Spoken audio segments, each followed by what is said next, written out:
সরকার দুর্নীতি দমন কমিশন সংক্রান্ত অধ্যাদেশটি বাতিল করতে চাইছে।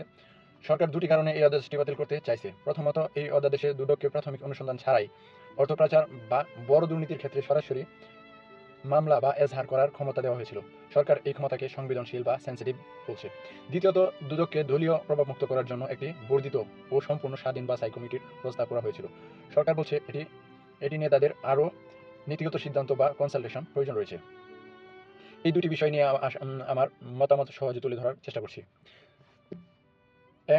দেশের কোনো সাধারণ মানুষের একটি মোবাইল ফোন চুরি হলে তিনি সোজা থানায় গিয়ে সরাসরি এজাহার দায়ের করতে পারেন। পুলিশ সাথে সাথে তদন্ত শুরু করে, সেখানে সরকার কোনো সংবেদনশীলতা কাজ করে না।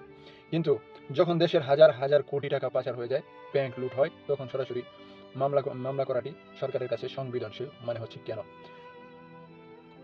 দুর্নীতির অভিযোগ ওঠার পর প্রাথমিক অনুসন্ধানের নামে বছরের পর বছর ফাইল আটকে রাখার যে পুরনো আইনি মারপ্যাচ, তা মূলত অপরাধীকে প্রমাণ লুটপাট করার এবং বিদেশে পালিয়ে যাওয়ার সুযোগই করে দেয়।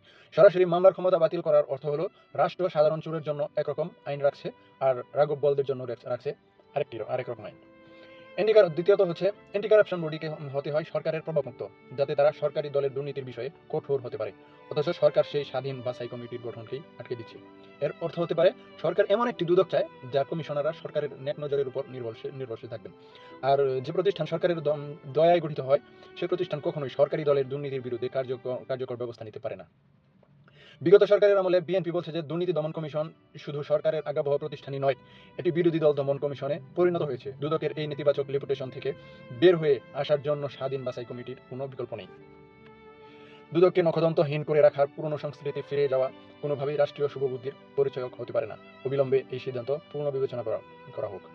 অধিকতর আলোচনার অজুহাতে আইনটি বাতিল বাতিল করে পুরনো ব্যবস্থাকে ফিরিয়ে আনবেন না। আইনটিকে আরও শক্তিশালী করতে চাইলে পরবর্তীতে সংসদে সংশোধন আনুন, কিন্তু এই কথা বলে প্রতিষ্ঠানকে পঙ্গু করে রাখবেন না। ধন্যবাদ সবাইকে।